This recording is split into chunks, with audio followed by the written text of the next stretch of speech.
अच्छी तरह समझ लें कि पाकिस्तान इस्लाम के और कलमे की बुनियाद पर बनाया गया। हमारे यहाँ लोग कहते हैं जी फलाना बंदा मजहब का कार्ड इस्तेमाल कर रहा है। सुन लो, कायदे आजम मोहम्मद अली जिन्ना ने पाकिस्तान बनाने के लिए मजहब का कार्ड इस्तेमाल किया। अभी आपने नारा लगाया ना, पाकिस्तान का मतलब क्या? तो ये मजहब का कार्ड नहीं, मजहब का कार्ड इस्तेमाल किया तो पाकिस्तान बना। अब तो नहीं मुझे पता, मुझे ज्यादा मौका नहीं मिलता। जब सिर्फ हम पाकिस्तान टेलीविजन ही देखते थे ना, पीटीवी, तो जब 14 अगस्त करीब आता था तो कायदे आजम के छोटे छोटे कॉल टीवी पे आते थे और वही किताबों में भी दर्ज है।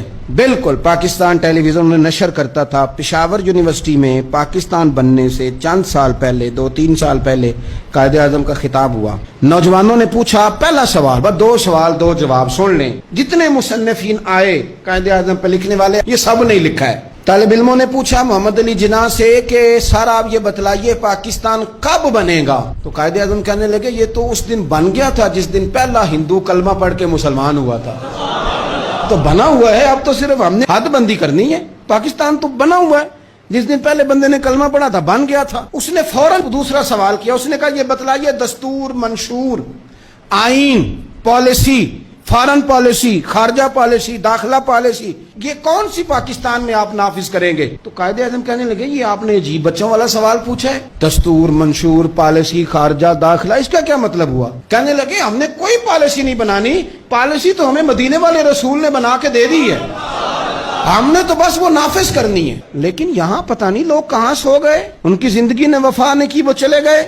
यहाँ आज ब्यूरोक्रेट को खतरा है कि दीन नाफिज ना हो जाए, ताजर को खतरा है कि दीन नाफिज ना हो जाए, इतनी दौलतों का हिसाब देना पड़ेगा। यहाँ बहुत सारे वडेरों को, जागीरदारों को खतरा है कि दीन नाफिज ना हो जाए, चलो मुझे क्या लेने दो। बड़ी बड़ी गद्दी वालों को खतरा है कि कहीं दीन ना नाफिज हो जाए, पीरों को खतरा है, मौलवियों को खतरा है, ये नाफिज हो गया तो मेरी पुजारों का भी मुझे हिसाब देना पड़ेगा।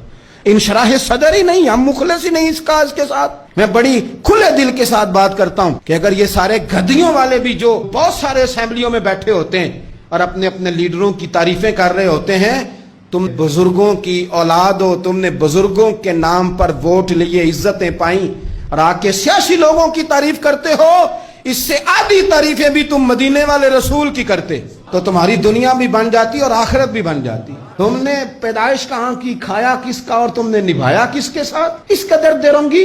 तो पाकिस्तान निजाम मुस्तफ़ा सल्लल्लाहु अलैहि वसल्लम के लिए बना है, इसमें दीन नाफिज होगा जब इसके अंदर हुजूर का बनाया हुआ कानून लागू होगा, जब इसके अंदर वो सजाएं जो नबी पाक ने बयान की वो नाफिज होंगी। आप देखें ना, हुजूर ने फरमाया था कि मैं वो निजाम लेके आऊंगा कि एक औरत मकाम हिरा, बहुत दूर था मक्के से, फरमाया एक बीबी अकेली मकाम हिरा से चलेगी और वो मक्के आएगी, मदीने आएगी, उसे किसी का डर नहीं होगा, अकेली चलेगी। हम तो अपनी जवान बच्ची अपने मोहल्ले की गली में रात को अकेली नहीं भेज सकते, हालांकि बड़े कैमरे, बड़ी खुफिया एजेंसियां, बड़े इदारे, लेकिन मेरे रसूल पाक बज़ाहिर कोई कैमरा नहीं, कोई खुफिया इदारा नहीं। फरमाया मैं वो निजाम लाऊंगा, मकाम हिरा से औरत अकेली चलेगी और मदीने आएगी, सिवाय अल्लाह के किसी का खतरा नहीं होगा।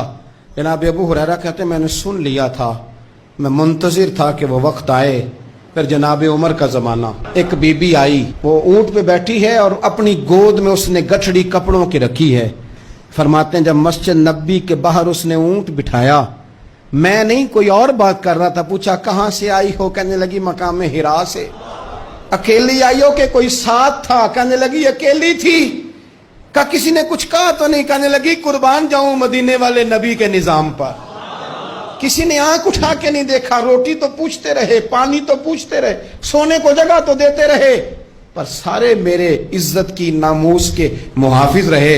हजरत अबू हुरैरा कहते हैं बीबी उस बंदे से बातें कर रही थी, मेरी आंखें छम छम आंसू बहा रही थी और मेरे जुबान से बार बार निकल रहा था अल्लाहुम्मा सल्ली अला मुहम्मदिन व अला आले मुहम्मद सल्लल्लाहु अलैहि। और साहिबो याद रखो, अभी तक बरादरी का सिस्टम है, अभी तक ऊंच नीच है, अभी तक लोग कहते हैं ये फलानी बरादरी तो ये फलानी बरादरी। मेरे रसूल पाक सल्लल्लाहु अलैहि वसल्लम ने वो निजाम दिया कि जिसमें हजरत उस्मान गनी को उनके भाइयों ने, कज़नों ने मीटिंग पे बुलाया और बुलाकर तुझे कल भी बुलाया था, तू आया ही नहीं, अच्छा तू हमारा भाई है। तो उस्मान गनी कहने लगे तुमने बाप दादा के नाम पे बुलाया था तो मैं आ गया था, वरना भाई भाई वाली बात कोई नहीं। क्या मतलब? फरमाने लगे तुम नहीं मेरे भाई, तुम मेरे नबी का कलमा ही नहीं पढ़ते। मेरा भाई तो वो बिलाल है जो हबश का रहने वाला है। وہ میرا بھائی ہے اس لیے کہ وہ میرے رسول کا کلمہ پڑھتا ہے. یہ ایک برتن میں کھانا کھایا کرتے تھے ابو ذر غفاری اور بلال حبشی.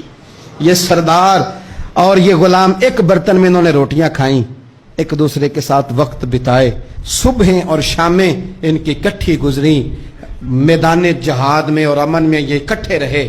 مصطفیٰ کے وصال پر یہ ایک دوسرے کے گلے لگ کے روئے. عشق رسول ان کا سانجا, محبت ان کی سانجی. یہ والا ماحول پاکستان میں دینے کے لیے پاکستان بنا.